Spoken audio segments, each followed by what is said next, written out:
It's a pleasure and an honor. When I say, I don't think we let's just. When I say it's a huge pleasure and an honor, because I don't think people ever get to see you.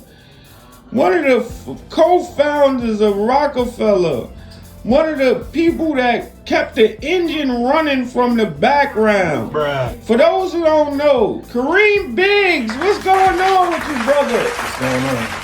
Glad to be out here at Stayfly Nation. What's up?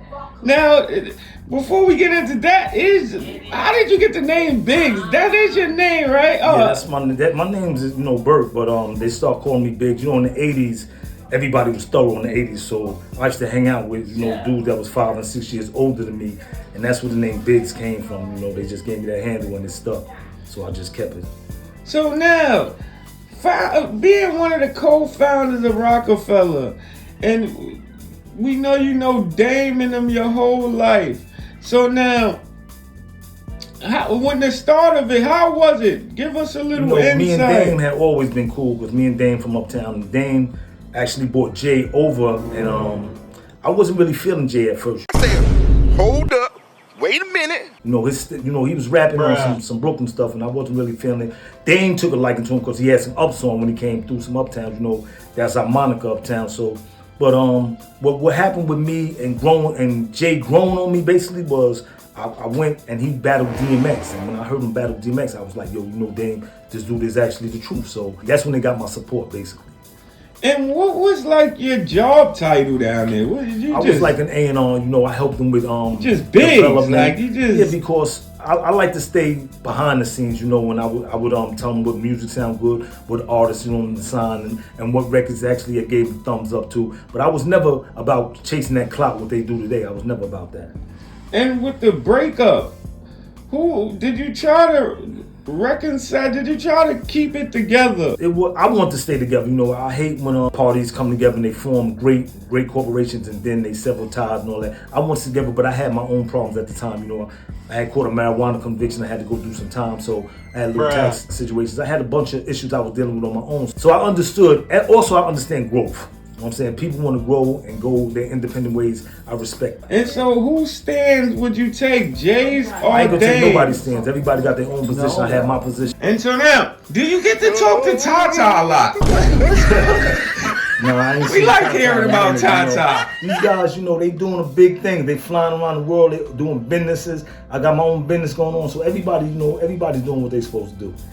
And so it's no beef with you guys. Definitely, you never see me beef with anybody. I don't get into the beef. I'm trying to get into the bag. I'm getting to the money, and you can't get to the money and beef at the same time. Do you talk to Miss Bleak? I haven't spoken to Mem Bleak in a minute, but I heard he doing his thing too. I heard he's good. Everybody's good. Now that situation Dame just had with him having to sell, his shares of the Rock and all that. I protested that because our bylaws prohibit that unless all parties agree. But these crackers do what they want. We was about to get into that. What was your take on that? My take was, he shouldn't have had to do that, and the bylaws specifically prohibit that. When them Caucasian corporations have their bylaws down, they honor their bylaws. They didn't want to honor our bylaws. It is what it is. But I'm just saying, it's like there's no equal protection under the law. Were you able to get money off the separate We all had 33 and a third percent. We all had a third of the company. So you did get your money on the split? Yeah, I did. I got my money. Definitely, I got what was deserved to me. I definitely got mine. That's why you never heard me beefing about it. Do you still talk to Hova? I haven't spoken to Hov in a while, but we good. Me and Hov been good since day one. We've been good. Oh, dang. We're glad we can get up with that.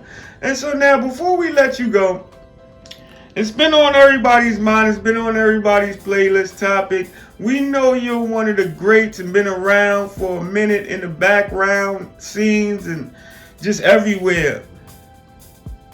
Did you ever partake in a Diddy party? I said, wait a minute. Wait a minute. Wait. First of all, you're not gonna speed past that like you didn't just say what you just said. Not absolutely not. Roc-A-Fella was his own entity. We didn't really have to do nothing with Bad Boys, so I was never at Diddy's parties. I never partook in none of that, and I've always been a behind the scenes guy, so I don't party like that anyway. And so you never saw anything out of order. Y'all must be hard of hearing. I'm telling you that I did not. I know at one time Jay-Z was supposed to sign with Diddy, wasn't he? I have no idea. So you that might have been part before. of That might have been before us, you know, because he wouldn't sign with him when we had the Roc. When Roc was moving, you know what I'm saying? That wouldn't make any sense. So it had to be before my time. All right. Well, thanks for coming out, Biggs. Thanks for having me. Nobody never gets to really see you. You stay low key, and we appreciate that. That's how you're supposed to do. And we hope that nothing ever comes out slandering you. Because you're one of the best. You're one of the founding fathers of Roc-A-Fella, and we see you don't wear your chain anymore. I don't. It's the fun. If we were still moving, I might wear it. I might wear it for nostalgic purposes sometime, but I didn't need to wear it today. But thanks for coming out and explaining it to. Thank you, Kareem Biggs. Thanks for having me.